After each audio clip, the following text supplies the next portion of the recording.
दो दोस्त इंटरव्यू देने गए जिनका गणित में हाथ बहुत ज़्यादा ही टाइट था। कि आप ये कह सकते हो कि उनका हाथ गणित में बहुत ज़्यादा ही तंग था। तो पहले का नंबर आया, वो अंदर गया। अंदर जाने के बाद इंटरव्यूअर ने उससे क्वेश्चन किया, मान लो आप ट्रेन में यात्रा कर रहे हो और आपको गर्मी लग रही है, तो आप क्या करोगे?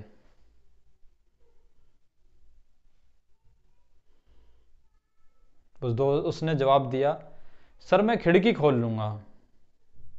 ऑफिसर, बहुत खूब। अब ये बताओ, डिब्बे का घनफल 12 मीटर क्यूब है और ट्रेन 80 किलोमीटर पर आवर की रफ्तार से दौड़ रही है और वायु की गति का वेग 5 मीटर पर सेकंड है, तो डब्बा कितने समय में ठंडा होगा? उस विद्यार्थी ने कोई उत्तर नहीं दिया और फेल हो गया और बाहर जाकर अपने मित्र को वो क्वेश्चन बताया कि उन्होंने मुझसे ये क्वेश्चन पूछा। जी, अब दूसरे मित्र का नंबर आया,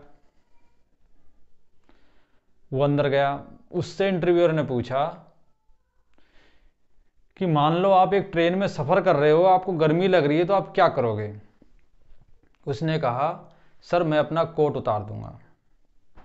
इंटरव्यूअर ने पूछा, आपको फिर भी गर्मी लग रही है तो आप क्या करोगे? उसने कहा, सर मैं अपनी बनियान उतार दूंगा। इंटरव्यूअर ने कहा, फिर भी अगर आपको गर्मी लग रही है तो? उसने कहा, सर मैं अपना पैंट उतार दूंगा। इंटरव्यूअर ने कहा, आपको फिर भी गर्मी लग रही है तो? उसने कहा, सर मैं मर जाऊंगा लेकिन खिड़की नहीं खोलूंगा। दोस्तों देखो, पागलों की बातें भी कितनी मज़ेदार होती है। दो पागल छत पे सो रहे थे तो अचानक बारिश होने लगी। पहला पागल बोला कि यार चल नीचे चलते हैं, आसमान में छेद हो गया, पानी पड़ रहा है, चलो नीचे चलते हैं। तभी अचानक से बिजली कट गई। दूसरा बोला, सो जा वेल्डिंग वाले आ गए। आपने देखा होगा कि कुछ लोग शादी ब्याह में नागिन डांस करते हैं। मैंने बहुत लोगों को देखा नागिन डांस करते हुए। एक दिन मैंने एक से पूछा, मैंने कि यार ये शादी ब्याह में आजकल पी के दारू और फिर नागिन डांस क्या चक्कर है? उसने कहा, भाई नागिन डांस का एक सबसे बड़ा फ़ायदा ये है कि अगर पीने के बाद अगर आप नागिन डांस करते हो तो उसके बाद अगर आप उल्टी भी करते हो तो लोग ये सोचते हैं कि जहर उगल रहा है।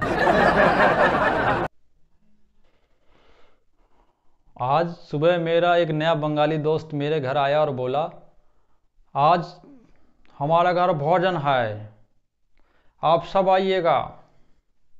आज हमारे घर भोजन है, आज हमारे घर भोजन है, आप सब लोग आइएगा। मैं अपनी बीवी को लेकर पहुंच गया वहाँ 11:30 बजे लगभग। तो वहाँ जाकर देखा 5-6 लोग तबला बजा रहे थे और भजन गा रहे थे।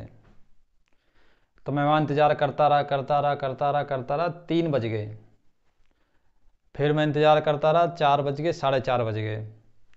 उसके बाद वो मित्र बोलता है, आज का भोजन समाप्त हुआ, कल फिर आइएगा, कल फिर भोजन है, टाइम से आना। साले के भजन के चक्कर में बीवी ने मुझे शाम को भोजन नहीं दिया। बीवी की रोज़ किचकिच सुनकर पति का दिमाग किस तरीके से खराब हो जाता है।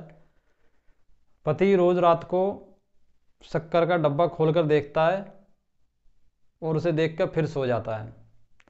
इसी तरीके से पति रोज़ रात को शक्कर का डब्बा खोलकर देखता और फिर सो जाता।